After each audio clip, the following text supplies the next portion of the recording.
j'espère que vous allez bien. On se retrouve du coup pour une vidéo où je parle avec le micro Rode et on va bientôt installer tout ça sur mon appareil photo. Et vous allez voir, le son va être différent. J'ai hâte de tester. Tout au bout, donc là peu importe la distance. Donc normalement, là on m'entend jusqu'à aller là-bas. Normalement, c'est que c'est au même volume. C'est ça qui est trop bien. Et après si j'appuie une fois ça enregistre. Par exemple là ça enregistre.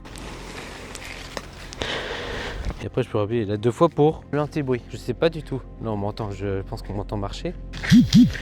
Donc voilà, du coup c'était les micros. Le seul défaut c'est les petits aimants là, genre ils s'empilent. Ça peut aller très vite. Sinon j'aime beaucoup là on peut l'enlever très facilement ça. Là ça filme avec ça au cas où je sais pas du tout. Et là je peux mettre ça d'un coup tout seul très rapidement. Voilà, c'est très très beau. Genre vraiment, et là ça je le range là mais après je le remets quoi. Voilà, c'est trop beau. Voilà, j'espère que cette vidéo vous aura plu. Je vais remettre ça. Et voilà. En plus avec les bonnets gratuits, c'est trop bien. Là il manque juste le truc pour téléphone et c'est bon. Genre ici. Parce qu'on voit bien qu'il y a un embout là. Un truc qu'on peut mettre ici, un emplacement en plus. Mais je savais pas que je pouvais acheter ça. On verra au montage ce que ça rend, ce truc là. J'espère qu'on m'entend très bien. Et qu'on m'entend très bien. Et que les autres trucs, même là derrière, genre il y a un... Je vais tester là, il y a des plus 6, plus 12. Là c'est vraiment exagéré, je sais pas du tout ce que ça a fait ce truc là. Je peux même remettre plus bas. Voilà, et là c'est peut-être moins fort, je sais pas du tout. Donc voilà, on verra. Après on va passer du coup dans la vidéo, j'espère que la vidéo vous plaît. Maintenant après avoir déballé et testé les micros là et tout, on va passer dans mon Didier pour vous présenter un peu des endroits cultes en utilisant ces micros. Voilà, je m'améliore, j'ai de plus en plus de matos, donc voilà c'est cool. Alors me voilà à Montdidier, dans la Somme. Avec mon trépied et mes micros à tester, aujourd'hui on va se balader dans cette ville qui a une histoire assez fascinante. Et je vais vous montrer quelques lieux qui valent le détour. Commençons par le plus récent, le Mupar.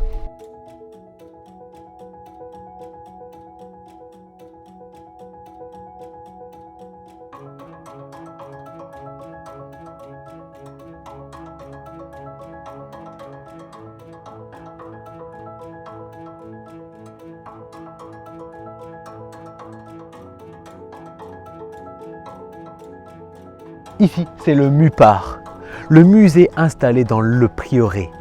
Un lieu qui date du Xe siècle, une histoire riche et qui aujourd'hui abrite des expositions sur Montdidier et ses alentours.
Ce bâtiment, c'est l'ancien tribunal de Montdidier, créé en 1790, pendant la Révolution.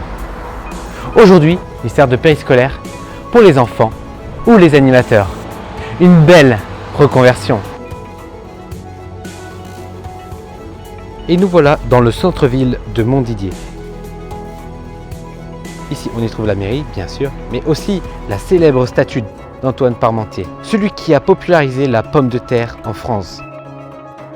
Victor Hugo lui-même l'a remarqué lors de son passage en 1849 en disant « Statue de Parmentier, en habit d'institut, une pomme de terre à la main, le tout en bronze. » Une petite touche d'histoire et de charme pour ce cœur de ville.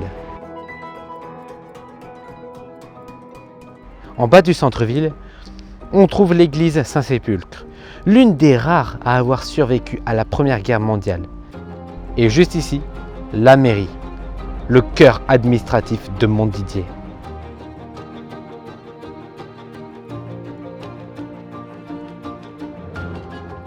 Et pour finir, je vous emmène au jardin anglais, un petit havre de paix en plein cœur de Montdidier. Un endroit idéal pour se poser, pour réfléchir ou même chanter. Ou simplement profiter de la nature après une petite balade. En tout cas, merci à vous d'avoir suivi ce petit parcours et à bientôt pour de nouvelles découvertes. C'était Breaking Clackman pour le test du micro et à bientôt.